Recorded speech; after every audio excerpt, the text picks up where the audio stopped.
चलिए, तो आज के क्लास में हम लोग व्यंजन वर्ण पढ़ते हैं। और व्यंजन वर्ण जो है ये वैसे वर्ण होते हैं जिनका उच्चारण जब हम लोग करते हैं तो इसमें क्या होता है कि स्वर वर्ण की सहायता लेनी पड़ती है। व्यंजन वर्ण का अगर हम उच्चारण करें तो उसमें जाहिर सी बात है कि स्वर आएगा। अगर हम इसको एक एग्जाम्पल से समझें, जैसे एक व्यंजन वर्ण है क, और जब आप क को उच्चारित करते हो, जब आप क को पढ़ते हो तो ऐसा आपको देखने को मिलेगा कि क में अ का उच्चारण हो रहा है। ठीक है, क जब आप कहोगे तो इसमें अ भी सम्मिलित हो रहा है। तो इसका अर्थ ये है कि आप बिना अ का उच्चारण किए हुए आप क का उच्चारण नहीं कर सकते हो। मतलब कि क का उच्चारण करने के लिए आपको अ की सहायता लेनी पड़ेगी। और इस तरीके से आप कह सकते हैं कि क जो है ये एक व्यंजन वर्ण है। व्यंजन वर्णों की संख्या 33 है। ठीक है, आगे हम लोग बात करते हैं कि व्यंजन वर्ण कितने प्रकार के होते हैं। देखो, पिछले में हम लोगों ने स्वर को डिस्कस किया था और अभी हम लोग बात करेंगे व्यंजन वर्णों के प्रकार को।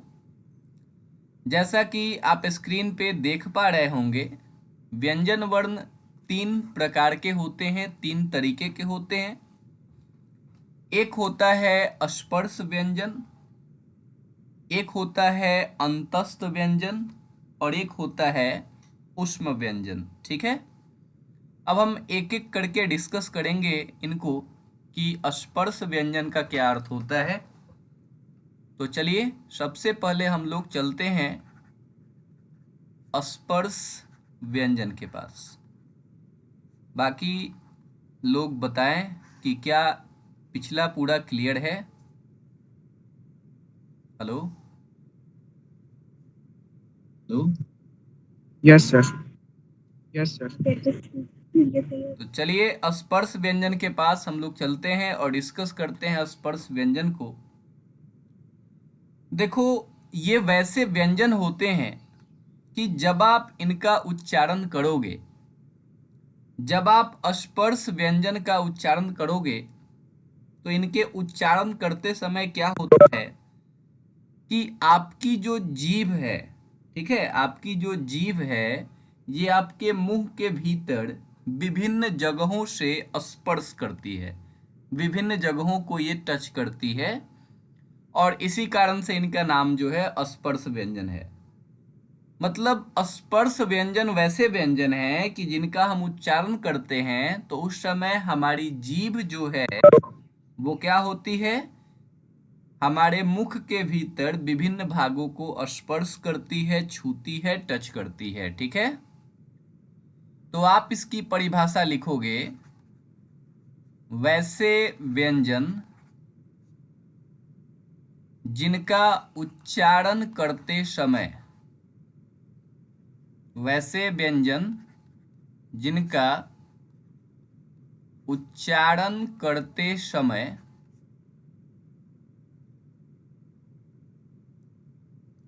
जिनका उच्चारण करते समय, ठीक है,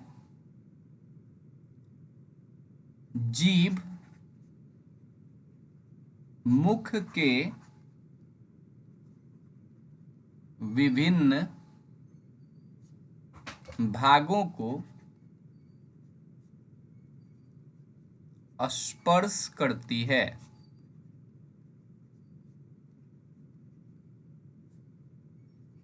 उन्हें क्या कहते हैं, उन्हें उन्हें स्पर्श व्यंजन कहते हैं। ठीक है, तो ये ऐसे व्यंजन होते हैं आपके जिसमें हमारी जीभ जो है वो क्या होती है, हमारे मुख के विभिन्न भागों को स्पर्श करती है। अगर इनके एग्जाम्पल की बात करें, अगर उदाहरण की हम बात करें तो उदाहरण के स्वरूप में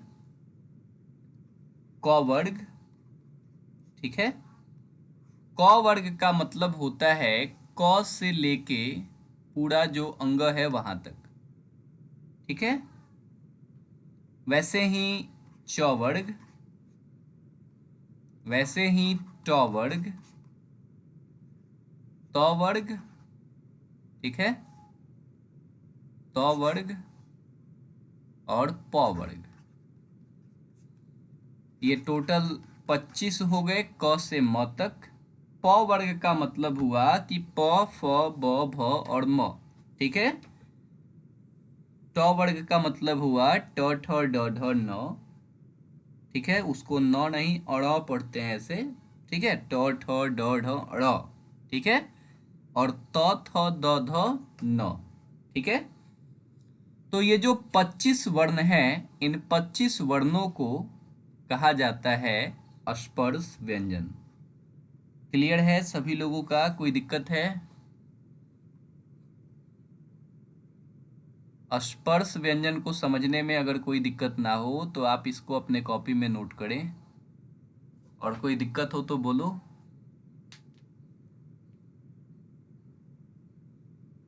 क्लियर है सब कुछ?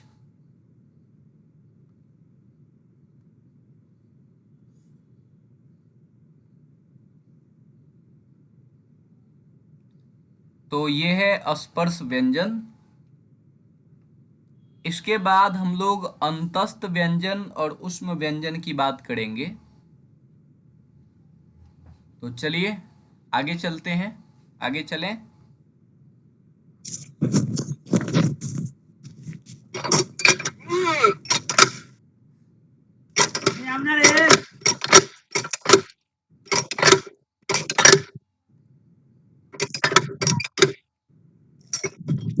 ठीक है, आगे चलते हैं और आगे बात करते हैं अंतस्थ व्यंजन की। ओके,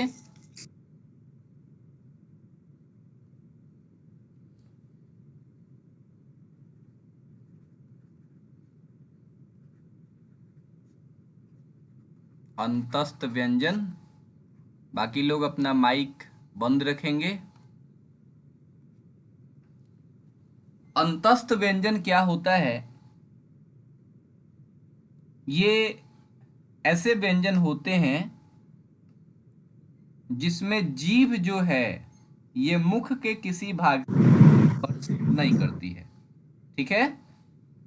इसमें जीभ जो है, अंतस्थ व्यंजनों की खासियत क्या होती है कि ये जो है आपका मुख का किसी भाग से स्पर्श मुख्यतः नहीं होता है, ठीक है। तो ऐसे व्यंजन को हम लोग कहेंगे अंतस्थ व्यंजन, ठीक है। और इसमें होता क्या है कि इनका उच्चारण जो है,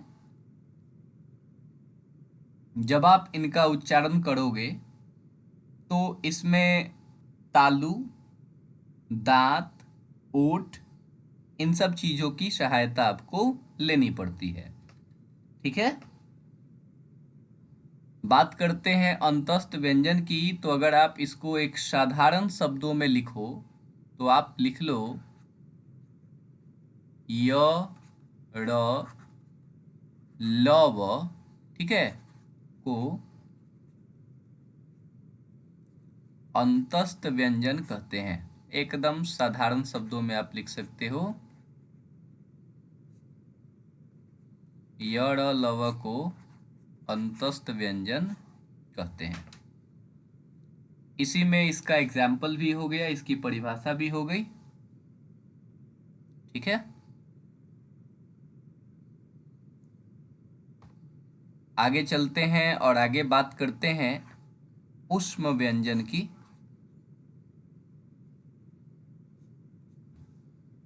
ऊष्म व्यंजन जो हैं ये किस तरीके के व्यंजन होते हैं?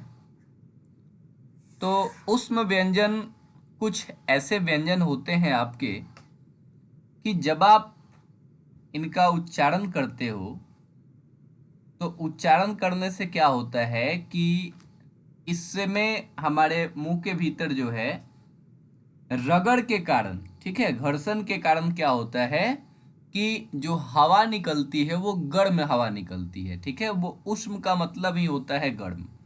तो जब आप इनका उच्चारण करोगे तो क्या होगा कि आपके मुंह से गर्म हवा निकलेगी और इसी कारण से इनको जो है ऊष्म व्यंजन कहा जाता है। इनकी संख्या 4 है और ये हैं आपके ये तालव्य श, मूर्धन्य श, दंत श और ये ह। ठीक है, इन्हीं चारों को ऊष्म व्यंजन कहते हैं। ये ऐसे व्यंजन होते हैं, ठीक है, जिनका उच्चारण करते समय क्या होती है, हमारे मुख से क्या होती है, ऊष्म वायु निकलती है। ठीक है, गर्म वायु निकलती है। क्लियर है सभी लोगों का? किसी को कोई दिक्कत? क्या आपको समझ में आया अंतस्थ व्यंजन, ऊष्म व्यंजन क्या होता है? बोलिए बोलिए। जी सर। कोई दिक्कत नहीं है इसमें किसी को समझने में? सभी लोगों का क्लियर है? जी सर। लिख लिया आप लोगों ने इसको? सभी लोगों ने अगर लिख लिया है तो आगे हम चलेंगे। आगे वर्ण जी के सर। चैप्टर में और भी कुछ चीजें बची हुई हैं जिनको हम लोग आगे चलेंगे। ठीक है, आगे डिस्कस करेंगे। आगे हमको अब ये आपका स्वर और व्यंजन वर्ण तो हम लोगों ने समझ लिया। स्वर वर्ण आपका पिछले दिन के क्लास में था, व्यंजन वर्ण आज हम लोगों ने समझा। कुछ और चीजें हैं जिनको वर्ण के अंतर्गत समझना जरूरी है। बार बार आप लोगों ने सुना होगा अल्प प्राण, ठीक है, और महाप्राण, बार बार इनको सुना होगा। अब इनको समझते हैं कि अल्प प्राण क्या होता है और महाप्राण क्या होता है। ठीक है, इनको समझते हैं। चलिए सबसे पहले बात करते हैं अल्प प्राण की।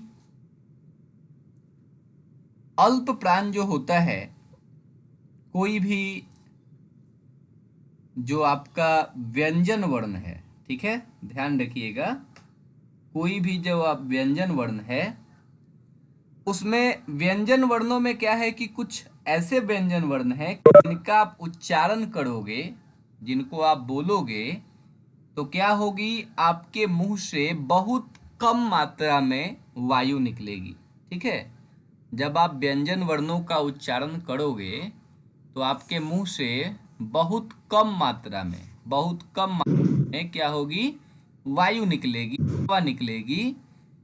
तो जिन वर्णों के उच्चारण में कम मात्रा में वायु निकलती है, ठीक है, उन्हीं को क्या कहा जाता है, उन्हीं को अल्प प्राण कहा जाता है। वैसे अल्प प्राण जो है टेढ़ा पड़ जाएगा आपको याद करने के लिए, ठीक है, तो आप इसको याद कर सकते हैं, किसी वर्ग के, जब भी मैं वर्ग कहूंगा तो ध्यान रखना कि कवर्ग, चवर्ग, टवर्ग, तवर्ग और पवर्ग की बात यहां चल रही है। किसी वर्ग के, ठीक है, पहले, ठीक है, कौन कौन, किसी वर्ग का कौन सा, पहला, तीसरा तथा पांचवा। किसी वर्ग का पहला, तीसरा तथा पांचवा वर्ण अल्प प्राण, ठीक है, अल्प प्राण कहलाता है। किसी वर्ग का जो पहला, तीसरा और पांचवा वर्ण होगा वही क्या कहलाता है, अल्प प्राण कहलाता है। अगर उदाहरण के रूप में हम देखें तो एक वर्ग है प वर्ग।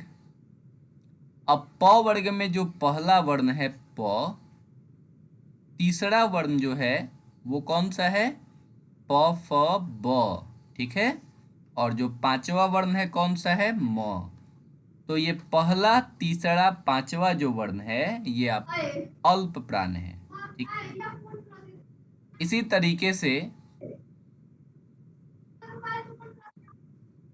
तरीके से आपके अगर आगे हम दूसरे वर्गों की बात करें, अगर हम च वर्ग की बात करें तो च वर्ग में जो पहला वर्ण है वो है आपका च। ठीक है, ऐसे ही ज और ऐसे ही य। ठीक है, तो च, ज और य। ठीक है, ये आपके क्या हैं, ये आपके अल्प प्राण हैं। चलिए आगे बात करते हैं महाप्राण की। जैसा कि आपको पता है महाप्राण में क्या होती है, महाप्राण में जब हम इनका उच्चारण करते हैं तो बहुत अधिक मात्रा में हमारे मुंह से वायु बाहर निकलती है। ठीक है, अब अगर महाप्राण को हम लिखें तो हम लिखेंगे कि किसी वर्ग का दूसरा तथा चौथा वर्ण महाप्राण कहलाता है। किसी वर्ग का जो दूसरा और चौथा वर्ण होगा वही क्या कहलाता है, वही आपका महाप्राण कहलाता है। अब अगर इसके उदाहरण की हम बात करें, जैसे प वर्ग ही ले लेते हैं तो इसका दूसरा कौन सा है, फ। ठीक है, और चौथा कौन सा है, भ। वैसे ही अगर हम च वर्ग लें तो दूसरा वर्ण छ और चौथा कौन सा, झ। ठीक है, तो ये आपके क्या हैं, ये आपके महाप्राण हैं। अल्प प्राण और महाप्राण आप लोगों का क्लियर हो गया होगा। ठीक है, लिख लीजिए इसको। क्लियर हो गया, बोलिए।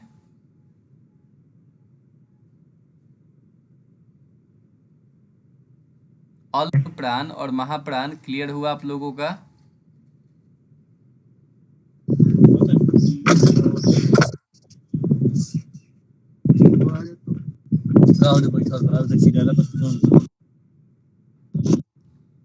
आगे चलते हैं हम लोग अल्प प्राण और महाप्राण से।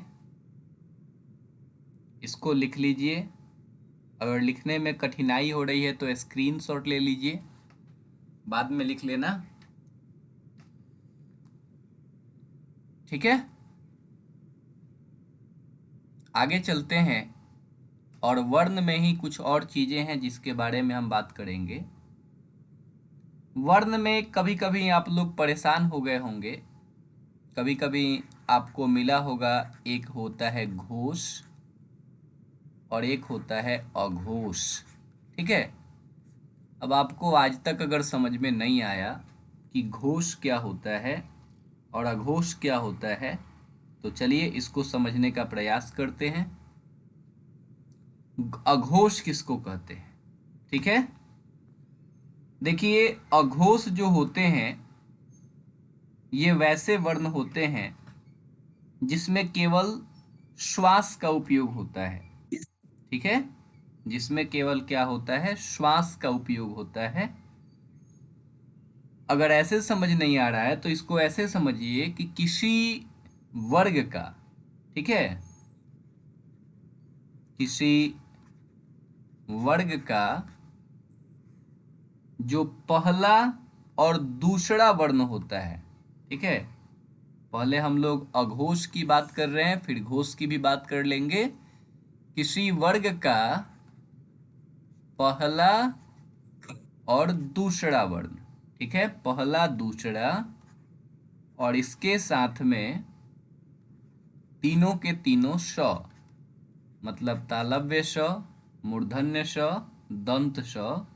ठीक है, ये जो इतने वर्ण हैं इन्हीं को कहते हैं क्या, अघोष। इनको क्या कहते हैं, अघोष। किसी वर्ग का पहला, दूसरा और ये तालव्य श, मूर्धन्य श, दंत स को अघोष वर्ण कहते हैं। ठीक है, ये आपके अघोष हैं।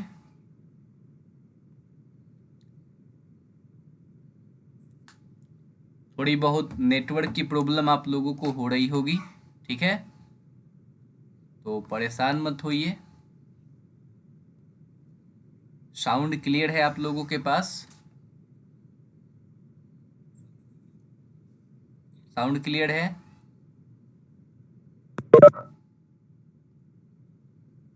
सर।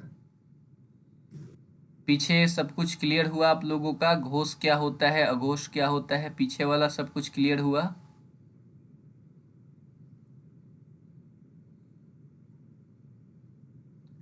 अघोष में मैंने बताया कि किसी वर्ग का जो पहला वर्ण है, किसी वर्ग का जो दूसरा वर्ण है, और तालव्य स, मूर्धन्य स, दंत स, इन्हीं को अघोष कहा जाता है।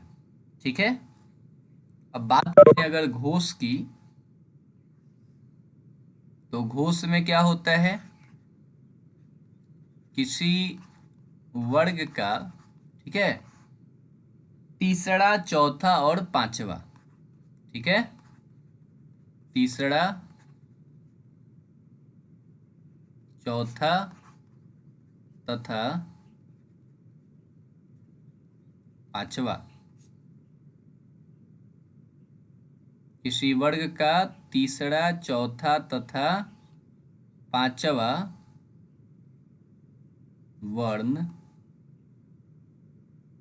ठीक है, किसी वर्ग का तीसरा, चौथा, पांचवा वर्ण तथा, ठीक है, इसके साथ में और भी है, केवल तीसरा, चौथा, पांचवा ही नहीं, किसी वर्ग का तीसरा, चौथा, पांचवा वर्ण तथा स्वर वर्ण, ठीक है, स्वर वर्ण जितना भी है, और इसी के साथ में य, र, ल, व, ह को घोष कहते हैं। ठीक है, घोष किसको कहेंगे? जो भी स्वर वर्ण है, अ, आ, ई, ये जितने भी स्वर वर्ण हैं, और किसी वर्ग का तीसरा, चौथा, पांचवा, मतलब ब, भ, म, ठीक है, ज, झ, य, ठीक है, ड, ढ, न, तो ये जो तीसरा, चौथा, पांचवा वर्ण है, स्वर वर्ण है, य, र, ल, व है और ह है, इसको घोष कहते हैं। और बाकी जो हैं आपके पहले और दूसरे और इनके साथ में तीनों स, इनको अघोष कहते हैं। अब आपको अल्प प्राण, महाप्राण, घोष और अघोष में कंफ्यूजन होगा, दूसरा तीसरा इसमें बहुत बार किया गया है, तो इसको ध्यान से समझना है। ठीक है, अल्प प्राण और महाप्राण को याद करने के लिए एक ट्रिक आपको बता देता हूं। ठीक है, इस ट्रिक से आप याद कर लोगे अल्प प्राण, महाप्राण। महाप्राण, ठीक है, महाप्राण वैसे वर्ण होते हैं जिसमें बहुत अधिक मात्रा में वायु जो है आपका हमारे मुंह से बाहर निकलती है। महाप्राण को याद करने का तरीका है कि आप सभी लोगों को अंग्रेजी में क ख ग घ आता होगा, ठीक है, आप सभी लोगों को अंग्रेजी में क ख ग घ आता होगा, च छ ज झ आता होगा। अब आप जब क ख ग घ लिखते हो तो ख कैसे लिखते हो? जब आप लोग ख लिखते हो, ध्यान देना, तो ख में लिखते हो के एच, ठीक है, ख में लिखते हो के एच। घ कैसे लिखते हो? घ में लिखते हो जी एच, ठीक है। तो जिस जिस वर्ण के अंत में ये एच आएगा ना, जिस जिस वर्ण के अंत में ये एच आएगा, समझ जाना वो महाप्राण है, ठीक है, और जो बच गया वो अल्प प्राण है। जिस वर्ण के अंत में एच आएगा वो महाप्राण, और जो बच गया वो क्या? वो अल्प प्राण, ठीक है। अब घोष अघोष में पहला दूसरा अघोष, ठीक है। और तीसरा, चौथा, पांचवा घोष। इसमें कोई ट्रिक नहीं मिलेगी आपको। ओके। अगर आप लोगों ने इन तमाम चीज़ों को लिख लिया हो, ठीक है, तो आगे चलते हैं हम लोग। आगे कुछ और बातें हैं। आगे हम लोग बात करते हैं अनुनासिक वर्णों की।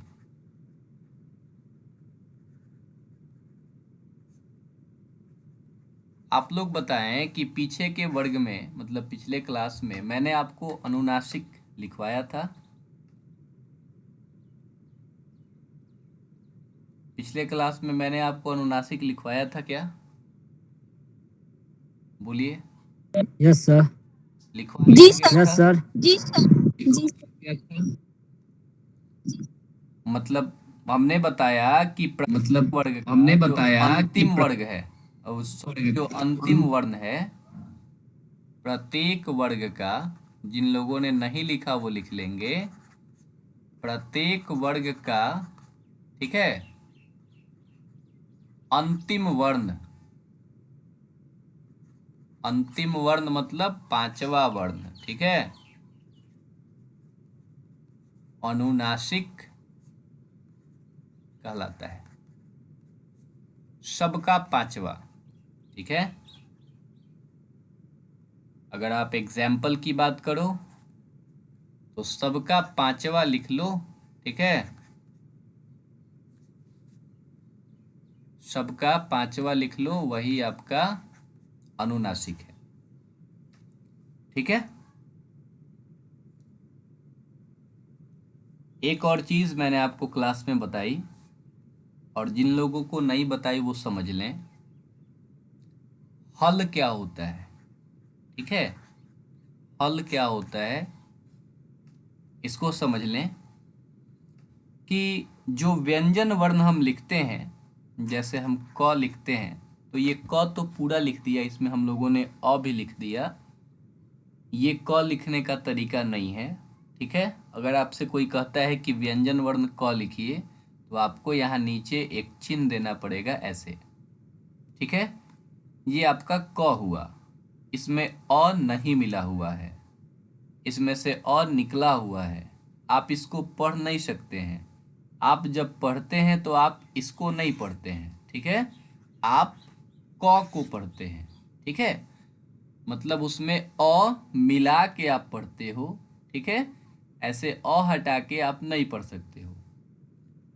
तो किसी भी वर्ण में, कोई भी व्यंजन वर्ण जब आप देखोगे, तो व्यंजन वर्ण में क्या होता है कि व्यंजन वर्ण में एक तिरछी चिन्ह ऐसे लगाई हुई रहती है, ठीक है। और ये जो तिरछी चिन्ह है, इसी को हल चिन्ह कहते हैं, इसी को हलंत भी कुछ लोग कहते हैं, ठीक है। तो ये आप लोगों को ध्यान रहेगा। व्यंजन वर्ण के नीचे लगाई जाने वाली तिरछी चिन्ह को हल कहते हैं, ठीक है। अगर आप चाहें तो लिख लें, व्यंजन वर्ण के, ठीक है, नीचे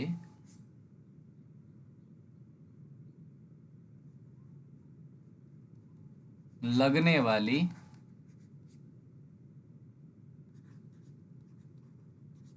तिरछी चिन्ह, ठीक है। तिरछी चिन्ह हम लोग ऐसे नीचे देते हैं, इसी को हल कहते हैं, ठीक है। इसी को क्या कहते हैं? इसी को हल कहते हैं। समझ में आया आपको हल क्या होता है? क्लियर है?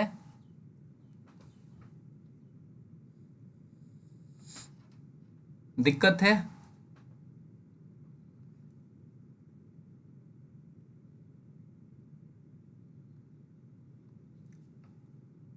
बोलिए, हल क्लियर हुआ? जी सर। क्या? पीछे की सारी चीजें क्लियर हैं?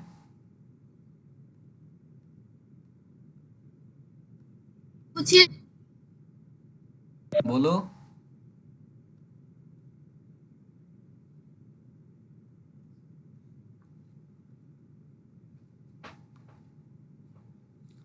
चलो आगे चलते हैं, ठीक है। जिसको भी दिक्कत होगा 5 मिनट हम जो है रुकेंगे क्लास के बाद, ठीक है। क्लास जब आपका ख़त्म होगा तो वहाँ 5 मिनट रुकेंगे और वहाँ पे आप लोग अपने सारे डाउट पूछ लेना, ठीक है। आगे चलते हैं और आगे बात करते हैं हम लोग संयुक्ताक्षर की। संयुक्ताक्षर, देखो कुछ ऐसे व्यंजन वर्ण हैं, कुछ ऐसे आपके व्यंजन वर्ण हैं जो दो दो अक्षरों से मिलके बने हुए हैं, ठीक है। कुछ ऐसे व्यंजन वर्ण हैं जो आपके दो दो अक्षरों से मिलके बने हुए हैं और उन्हीं को कहा जाता है संयुक्ताक्षर, ठीक है। जब वर्ण दो दो अक्षरों से मिलके बनेंगे तो उन्हीं को क्या कहा जाएगा? संयुक्ताक्षर कहा जाएगा। जैसे में कौन कौन है? तो जैसे में एक है आपका छ। जब आप क और स को मिलाते हो तो छ बनता है। एक है त्र। जब आप त और र को मिलाते हो तो त्र बनता है। और एक है एक है ज्ञ आपका, ठीक है। कौन सा? ज्ञ। ज्ञ में क्या है कि जब आप ज और य को मिलाते हो तो फिर आपका क्या बनता है? आपका ज्ञ बनता है, ठीक है। तो ये तीनों के तीनों वर्ण जो छ त्र ज्ञ हैं, ये आपके क्या हैं? इन्हीं को कहा जाता है संयुक्ताक्षर, ठीक है। दिक्कत नहीं है, इन्हीं को संयुक्ताक्षर कहते हैं। ऐसे और भी बहुत सारी चीजें आपको वर्ण विचार के अंतर्गत पढ़नी है, ठीक है। मैं सभी चीजों को नहीं बता पाऊंगा, ठीक है। सभी चीजें आपके इम्पोर्टेंट की नहीं है।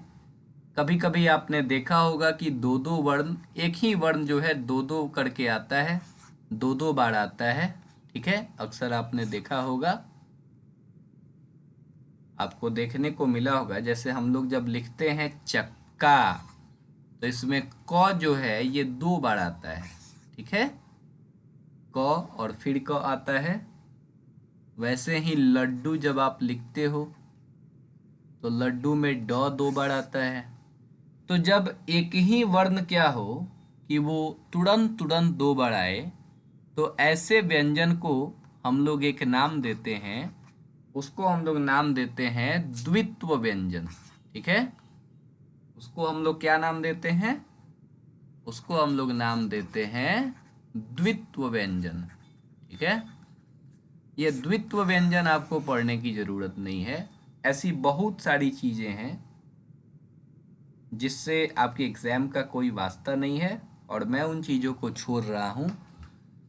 तो ये मत समझना कि व्यंजन वर्ण कंप्लीट हो गया। आगे के क्लासों में जब आप हिंदी को स्पेशल लेके पढ़ोगे, बहुत कुछ हिंदी में है जो आपको पढ़ने को मिलेगा, ठीक है।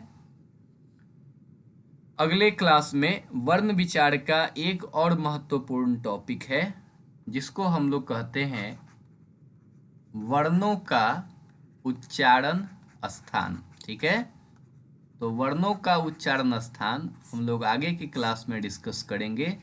आज का क्लास आपका यहीं पे ख़त्म होता है। Okay, thank you so much.